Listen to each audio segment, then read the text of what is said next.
안녕하세요. 승리한 상가족 여러분, 그리고 강성성경연구원 여러분, 오늘은 요한복음 15장 18절에서 27절 말씀을 너희는 나의 택한 자이다 라는 제목으로 함께 말씀을 나누도록 하겠습니다. 자, 18절 말씀을 봅시다. 우리가 세상에서 승리하고 예수 그리스도의 기쁨을 누리지만 이것이 전부가 아닙니다. 왜 그러냐면 우리가 앞서 살펴봤던 것처럼, 지난주 말씀을 통해서 살펴봤던 것처럼 예수님은 끊임없이 낮아지심을 통해서 고난받으시고 죽으시러 오셨습니다. 그리고 그리스도의 길을 따르는 것이 우리의 삶이고, 박해를 받는 가운데에서도 끝까지 사랑하시고 아버지의 뜻을 이루신 분이 예수 그리스도입니다. 그렇기 때문에 우리에게도 그리스도의 길이 주어지게 됩니다. 그리고 그 길이 주어졌을 때 우리가 받게 되는 고난에 대한 본질적인 이유와 내용에 대해서 예수님은 미리 알려주십니다. 자, 중요한 것은 미리 알려주셨다는 것입니다. 미리 알려주신 이유는 무엇일까요? 우리로 하여금 깨닫고 믿게 하려는 것입니다. 우리로 하여금 깨닫고 믿어 승리하게 하시는 것입니다. 그것이 예수 그리스도의 은혜의 역사와 동시에 고난의 역사 안에서도 동일하게 적용된다는 것입니다. 그래서 우리는 두려워하거나 근심 걱정하지 않고 환난을 이기는, 세상이 감당하지 못하는 믿음의 승리를 소유하게 되는 것입니다. 자, 그것을 미리 알려주신 오늘의 말씀을 한번 보도록 하겠습니다. 18절입니다. 세상이 너희를 미워하면 너희보다 먼저 나를 미워한 줄 알라. 중요한 것은 알라라는 표현입니다. 항상 우리에게 무엇을 알라라고 얘기하시고, 이 알아야 되는 것을 통해서 우리가 하나님의 뜻과 하나님의 능력을 보게 됩니다. 무엇 중에서도 우리가 하나님의 뜻과 능력을 보게 되냐면 세상 사람들이 우리를 까닭 없이 미워하는 것을 통해서도 우리가 보게 됩니다. 이 세상 사람들이 까닭 없이 우리를 미워할 때, 우리가 까닭 없이 미워함을 당할 때 그 근본 원인은 뭐냐면 그들이 예수님을 미워하였기 때문이라는 것입니다. 예수님을 미워하였기 때문이에요. 근데 이 예수님을 미워했다는 거에 중점을 우리가 봐야 됩니다. 우리가 인간적인 관계에서 예수님이 미움을 당한 것이 아닙니다. 예수님에게 악이 있어서 미움을 당한 것이 아닙니다. 예수 그리스도의 나심과 사심과 죽으심과 부활하심과 승천하심과 다시 오심은 그 어디에도 악이 있지 않습니다. 그 어디에도 이기적인 것이 있지 않습니다. 하나님께 영광 돌린다는 그 사실 안에서도 어떠한 하나님이 이득을 취하려는 의도가 없고 내용이 없습니다. 그 전부의 내용은 무엇이냐면 우리를 향한 사랑입니다. 우리를 향한 사랑을 통해서 우리에게 생명 주시는 것입니다. 우리와 함께하려 하심입니다. 그렇기 때문에 세상이 예수님을 미워한다는 거에 예수님이 미워할 만한 이유가 있겠지, 예수님이 뭔가 잘못했겠지라는 생각은 우선 철저하게 배제가 됩니다. 그렇다면 세상이 왜 예수님을 미워했습니까? 우리가 앞서 살펴본 것처럼 그들의 뜻을 따르지 않았고 그들의 기준으로 의로우신 예수님을 죄인이라고 고발하게 된 것이고, 그들의 죄를 감추기 위해서 예수님을 죽이는 데까지 간 거였습니다. 자, 앞으로 그 내용은 우리가 5월달 말씀을 통해서 확인할 것이기 때문에 오늘 본문 말씀 안에서 예수님의 가르침을 더 보도록 하겠습니다. 19절입니다. 너희가 세상에 속하였으면, 자, 분명히 얘기합니다. 우리는 예수님에게 속하였어요. 예수님께 붙잡힌 바 됐고 그의 사랑의 계명을 즐거워하는 사람이에요. 그의 이름으로 살고 그의 이름을 위해서 살고 그의 이름의 영광을 위해서 살아요. 그래서 우리는 그리스도에게 속했어요. 이것이 우리의 본질이에요. 그래서 세상 사람들이 미워해요. 우리가 세상에 속하였으면 세상이 자기 것을 사랑할 것이나 라고 얘기하면서 자기에게 소속되었고 자기의 노예이고 자기의 뜻대로 움직이는 사람들이었으면 그들이 우리를 미워하지 않아요. 그런데 우리는 세상에 속한 자가 아니요 도리어 내가 너희를 세상에서 택하였기 때문에 오히려 세상에서 구출해 내신 거예요. 죄악의 노예에서 하나님의 백성으로, 하나님의 자녀로, 예수 그리스도의 친구로 선택하셔서 그리스도의 일꾼 되게 하셨어요. 그러니까 그들은 그들의 소유를 빼앗긴 것이라는 거예요. 그래서 세상이 우리를 미워한다는 거예요. 예수를 미워하고 예수의 이름으로 생명을 얻게 된 사람들을 미워하는 거예요.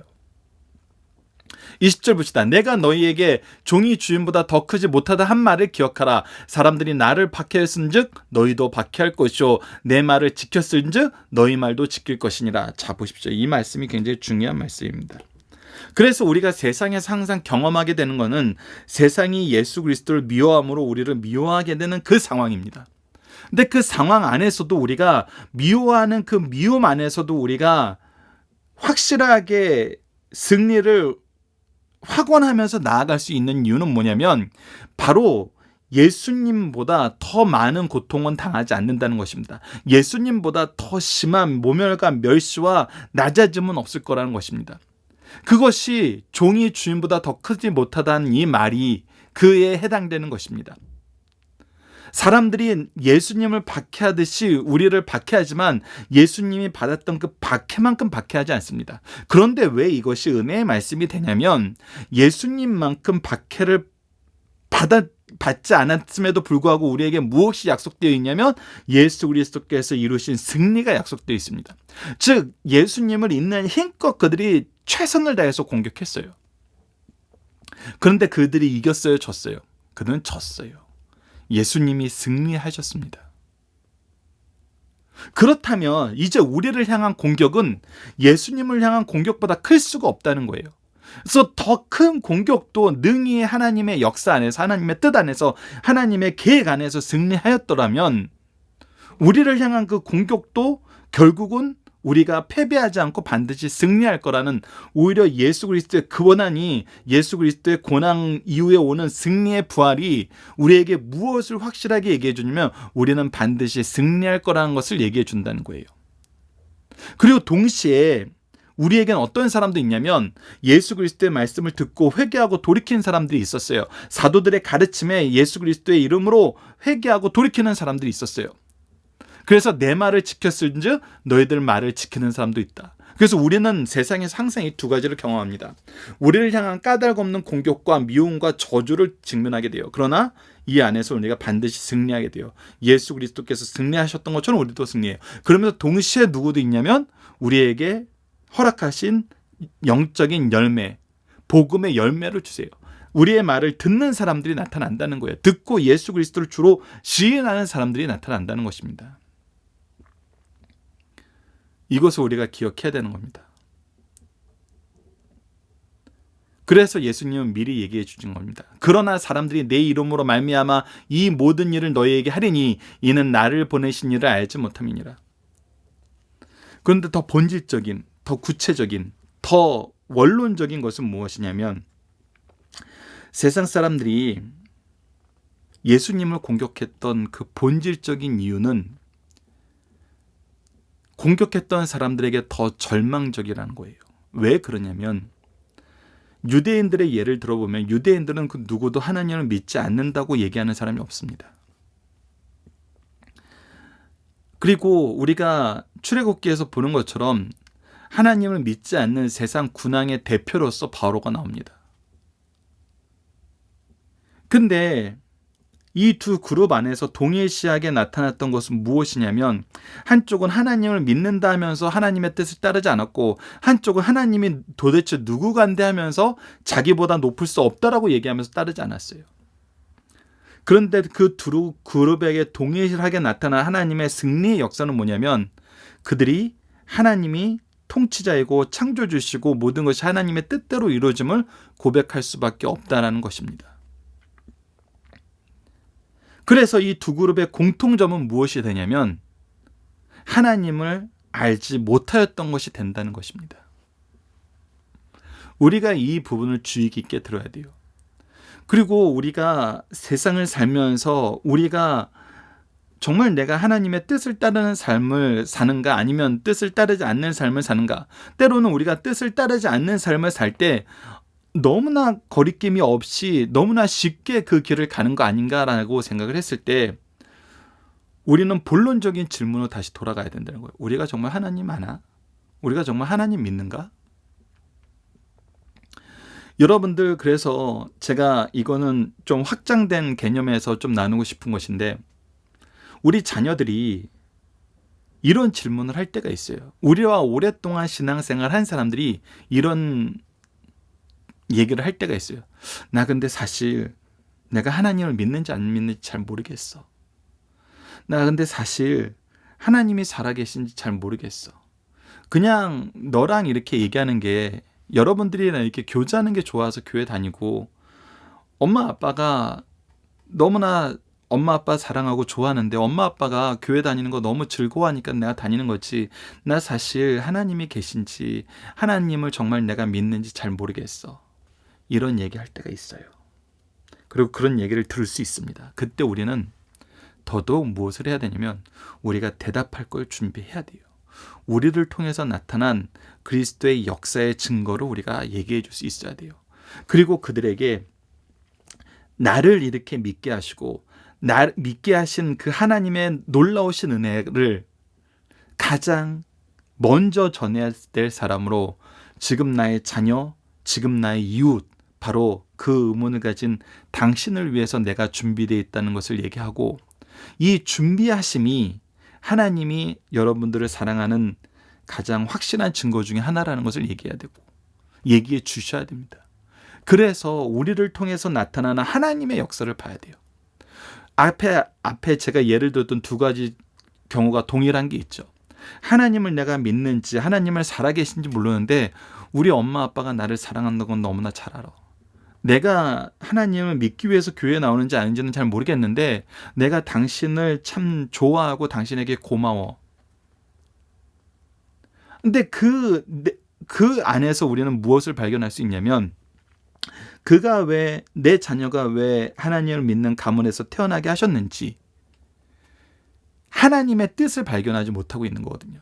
나에게 왜 이 좋은 이웃을 주어서 교회에서 이렇게 사랑을 많이 받는 관계를 형성하게 하셨는지, 그것이 단순히 내가 좋은 사람이라고, 지금 우리 엄마 아빠가 좋은 사람이라고, 나의 이웃으로서 이 사람이 좋은 사람이라고까지밖에 생각하지 못하는 거예요. 누구에게까지 생각이 확장되지 못하는 거냐면 예수 그리스도의 은혜와 그 약속하심 속에서 하나님의 준비하심이 무엇인지를 깨닫지 못하는 거예요. 그래서 우리가 항상 우리의 삶을 통해서 당신을 향한 하나님의 준비하심이 바로 나입니다. 너를 향한 하나님의 준비하심이 바로 엄마 아빠다. 이것을 우리가 항상 가르쳐줘야 돼요. 그럴 때 하나님의 준비하심으로 이걸 보게 돼요. 우리 자녀들도 하나님의 준비하심으로 우리의 가문의 역사를 보게 되고, 하나님의 준비하심으로 우리 교회를 보게 되고, 하나님의 준비하심으로 이 성도의 교제를 보게 되고, 하나님의 준비하심으로 말씀을 보게 되고, 하나님의 준비하심의 역사 안에서 기도의 교제를 보게 돼요. 그랬을 때 우리는 참된 지혜에 한 걸음 더 다가갈 수 있도록 인도하는 겁니다. 그런데 그러지 못한 사람이 있고 그러지 않는 사람이 있고, 그것을 중요하게 여기지 않고 부수적인 유익에 눈이 멀어서 교회에 오고 부수적인 이익을 얻기 위해서 교회에 잘 다니는 척하는 자녀와 이웃들도 있다는 거 우리가 기억해야 됩니다. 그래서 우리는 항상 복음을 전할 준비가 돼 있어야 돼요. 자, 22절 봅시다. 내가 와서 그들에게 말하지 아니었더라면 죄가 없으려니와 지금 그 죄를 핑계할 수 없느니라. 그래서 예수님이 분명히 얘기한 겁니다. 우리를 통해서 이것을 보여주라는 것입니다. 예수님이 말씀으로 우리에게 얘기하지 않았으면 나 그거 몰라서 못했다라고 얘기할 수 있어요. 그러나 예수님은 분명하게 다 얘기하셨고 하나님이 이루라 하신 그 구약의 모든 언약을 성취하셨어요. 그래서 나 몰라서 못했어요 라고 핑계할 수 없어요. 그래서 예수님을 미워하는 자는 아버지를 미워한다는 것이 분명하게 증명이 돼요. 오히려 몰라서 못했어요 라고 얘기하는 것은 내가 받아들이지 않은 거예요.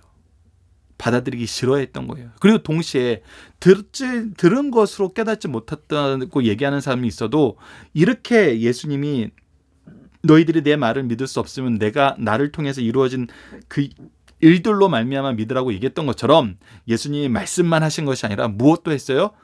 그 모든 것을 이루는 이적과 말씀의 성취를 경험하게 하셨어요. 24절 봅시다. 내가 아무도 못한 일을 그들 중에 하지 아니었더라면. 근데 예수님은 하셨어요. 예수님 외엔 할 수 없다는, 메시아 외엔 할 수 없다는 모든 일을 하셨어요. 근데 하지 않았다면 나 못 봐서 몰랐어라고 얘기할 수 있지만, 지금은 그들이 분명히 예수님과 예수님을 통해서 이루어지는 하나님의 역사를 보았어요. 근데 뭐 한 거예요?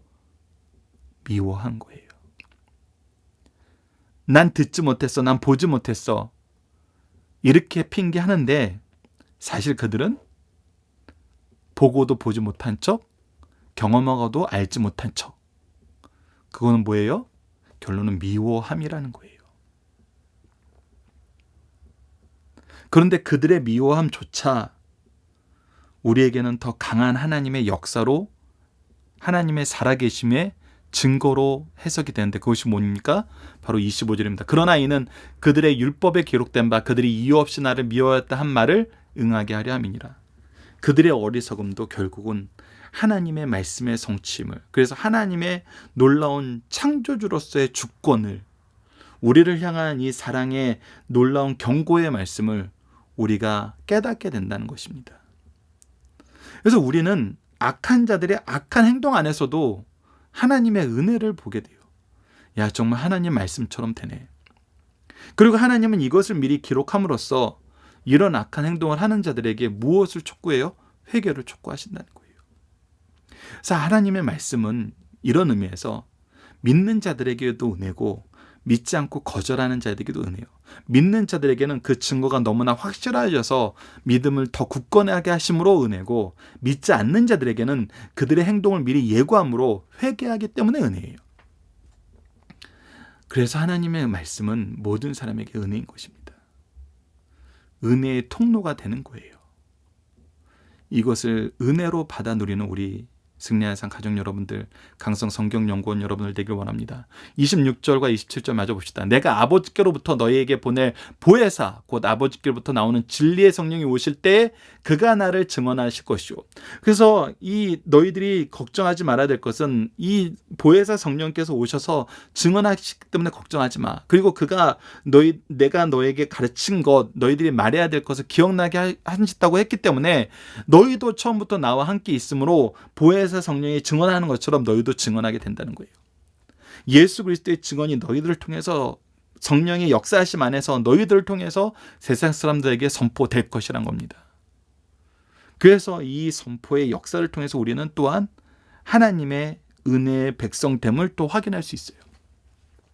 그러니까 예수 그리스도의 말씀 안에서 이루어지는 그 모든 것이, 어떤 것은 명령이고 어떤 것은 우리가 그 명령에 대한 순종함으로 해야 될 의무로 나타나지만, 이 순종과 의무 안에서도 우리는 무엇을 발견하고 무엇을 경험하냐면 하나님의 은혜의 역사, 하나님의 주권적 통치 안에서 경험하게 되는 승리의 역사를 경험하게 된다는 거예요. 그래서 하나님이 주신 말씀, 하나님이 주신 사명, 모든 관계는 협력하여 선을 이루고 우리에게는 감사의 제목이 된다는 것입니다. 그래서 수고하는 것도 감사요, 환난이 오는 것도 감사요, 환난 속에 주신 모든 말씀도 감사라는 겁니다. 자, 본문 묵상기를 보도록 하겠습니다. 세상이 우리를 미워하는 이유는 무엇입니까? 먼저 예수님을 미워하기 때문이고, 우리가 세상에 속하지 않고 예수님에게 이끌림을 받아서 그의 백성이 됐기 때문입니다. 세상이 예수님을 미워하는 이유는 무엇입니까? 예수님을 미워하는 이유는 그들이 예수님을 보내신 하나님을 알지 못하기 때문이고, 하나님을 미워하기 때문이라는 거예요. 세상이 죄에 대해서 핑계하지 못하는 이유는 무엇이냐면, 그들이 알지 못했다고 핑계할 수 없도록 하나님께서, 예수님께서 모든 것을 가르쳐 주셨고, 그들이 경험하지 못했다고 얘기하지 못하도록 모든 일을 예수님께서 행하셨다는 겁니다. 그래서 그들의 무지하다는 주장, 그들의 핑계는, 그들의 폭언과 압박과 핍박은 결국 무엇을 증명하냐면 하나님을 미워함을 증명할 뿐이라는 거예요.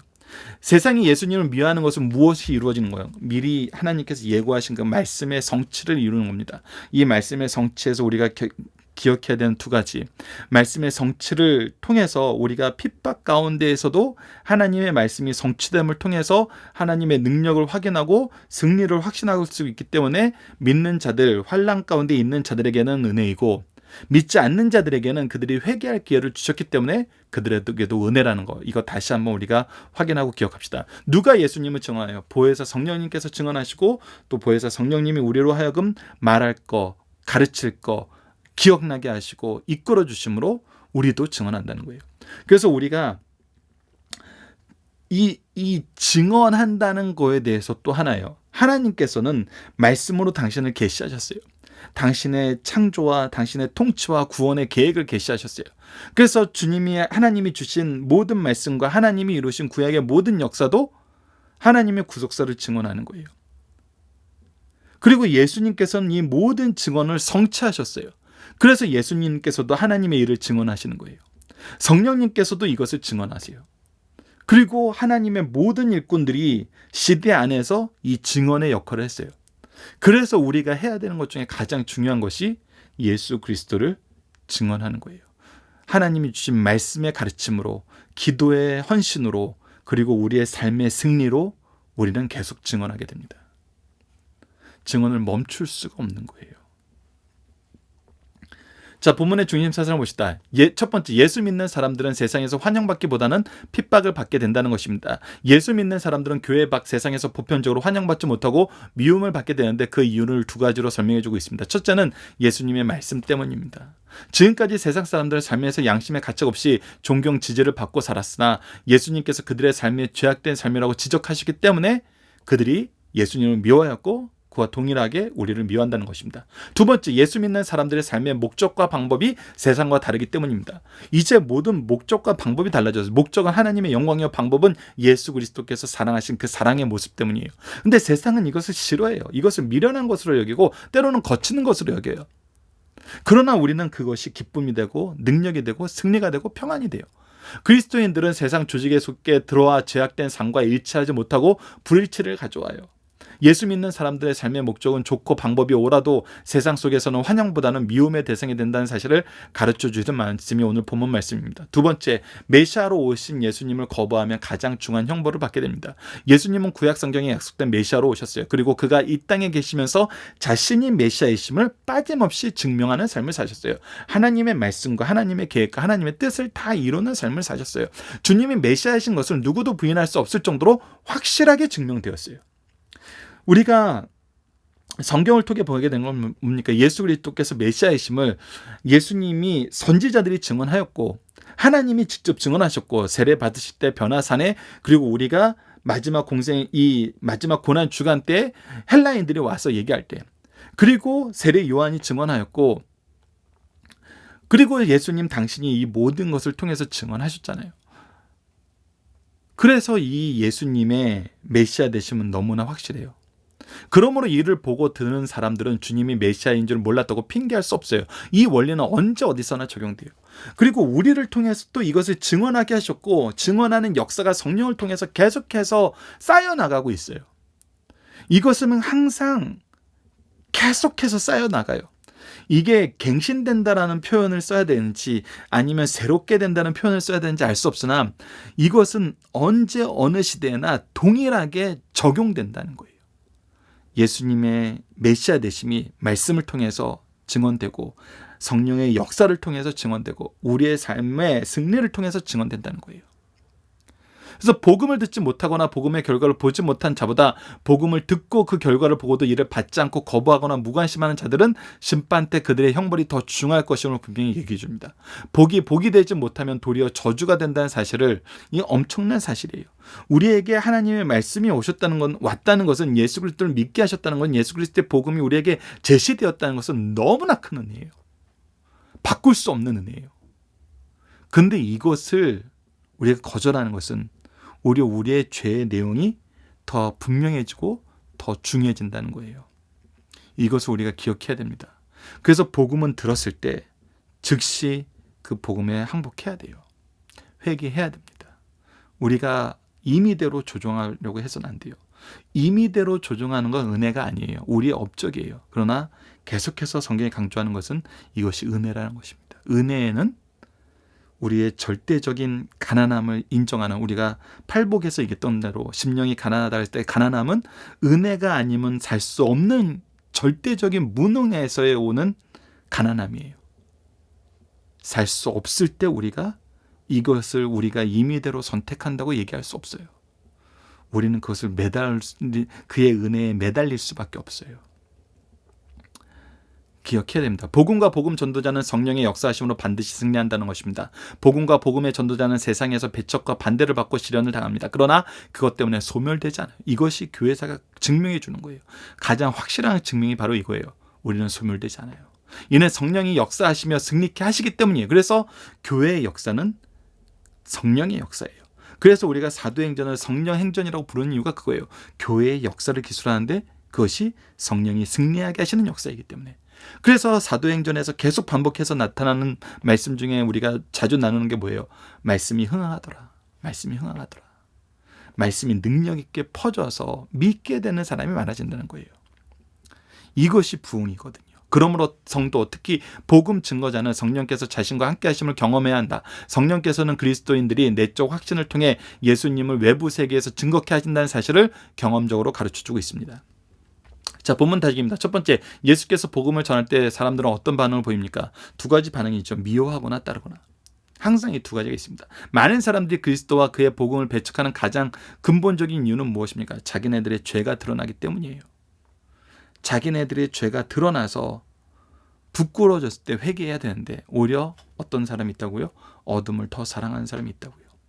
자, 세 번째, 유대인들이 예수님을 미워한 일은 무엇을 성취한 결과가 되는가? 바로 시편 69편 4절 말씀입니다. 닭 없이 나를 미워하는 자가 나의 머리털보다 많고 까닭 없이입니다. 여러분은 까자가 교초였는 잘습니다. 까닭 없이 나를 미워하는 자가 나의 머리털보다 많고 부당하게 나의 원수가 되어 나를 끊으려 하는 자가 강하였으니 내가 빼앗기지 아니한 것도 물어주게 되었나이다 라는 겁니다. 그러니까 나에게 너무나 이유 없이 강하게 공격해서 내가 하지 않은 것까지도 나에게 책임을 묻는 그런 일들이 있다는 거예요. 예수님의 삶 자체가 그랬잖아요. 예수님이 죄를 범했습니까? 죄를 범하지 않았어요.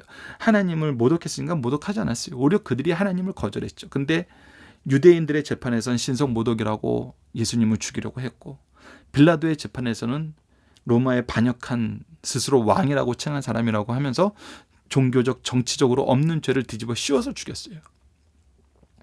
항상 이렇게 우리에게 까닭 없이 공격한다는 건 성경의 예언의 성취고, 다시 한번 강조하지만 이것은 무엇이라고요? 우리로 하여금 이런 까닭 없는 공격 속에서도 예수 그리스도가 승리하셨던 것처럼 승리하게 할 것임을 깨닫게 하시기 때문에, 그리고 승리를 반드시 주시기 때문에 이 말씀이 은혜이고, 믿지 않는 자들에게는 회개할 기회를 주기 때문에 은혜라고 합니다. 자, 네 번째, 성령께서 어떻게 예수님을 증거하고 계십니까? 첫 번째, 성령께서는 성경을 기록하게 하시고 읽고 듣고 배우고 가르치게 하셨어요. 그래서 성경이 객관적이고 외형적인 증거를 우리에게 주셔서 우리로 하여금 예수님을 증거하게 해요. 그리고 성경에 기록된 모든 약속을 이루시고 구원으로 이끄시는 성령의 역사를 통해서 성령의 내적 증거가 영적이고 주관적으로 경험되기 때문에 예수님이 증거가 돼요. 그래서 말씀이 참이라는 것, 진리라는 것을 증명하셔서 예수님을 믿게 하고, 동시에 이 성령의 내주 역사하심이 나타나서 예수님을 믿게 하신다는 것입니다. 이것은 우리가 본문 적용에게 좀 더 나타나고, 이거에 대한 우리 축도의 내용에서 우리가 이 내용을 발견할 수 있습니다. 우리는 어떻게 예수님을 바르게 증언할 수 있나요? 26절과 27절을 보면 성령의 증거와 우리의 증거가 같이 나타나요. 근데 성령이 우리를 통해서 증언하신 그 증언의 모습은 우리가 이제 말씀을 기초로 기도하기를 통해서 나타난 것처럼 성령의 감화와 감동과 내주 역사하심, 우리가 축도 기도할 때 목사님들이 가장 많이 인용하는 것이 바로 이거잖아요. 성령의 감화, 감동, 내주 역사하심을 통해서 우리가 성령 예수 그리스도를 증언할 수 있다는 것입니다. 그래서 우리가 이제 기도 내용을 통해서 오늘 말씀을 마무리하도록 하겠습니다. 이번 주 공동 기도 제목은 주님 안에서 주님과 함께 주님을 향하여 나아가는 삶을 살게 하여 주소서이고, 오늘 말씀을 통한 기도는 성령의 감화와 감동과 내주하심을 통하여 언약의 말씀들을 깨닫고 경험하게 하시고, 이것이 우리 삶의 증거가 되어 사람들에게 증언할 수 있도록 인도해 주심을 감사합니다. 즉, 우리 삶 속에서 역사여서 사람들이 정말 하나님의 역사, 예수 그리스도의 복음의 역사, 성령님의 역사가 참이구나라는 것을 경험하게 하신다는 거예요. 그래서 그들로 믿게 한다는 거예요. 언약의 성취를 보게 하시고, 언약의 증거가 되는 삶을 살게 하시고, 우리의 증거가 참임을 증거하는 성령의 역사를 더하는 삶을 살게 하여 달라고 기도하는 우리 승리한 삶 가족 여러분들, 강성 성경 연구원 여러분들 되길 기도합니다. 감사합니다.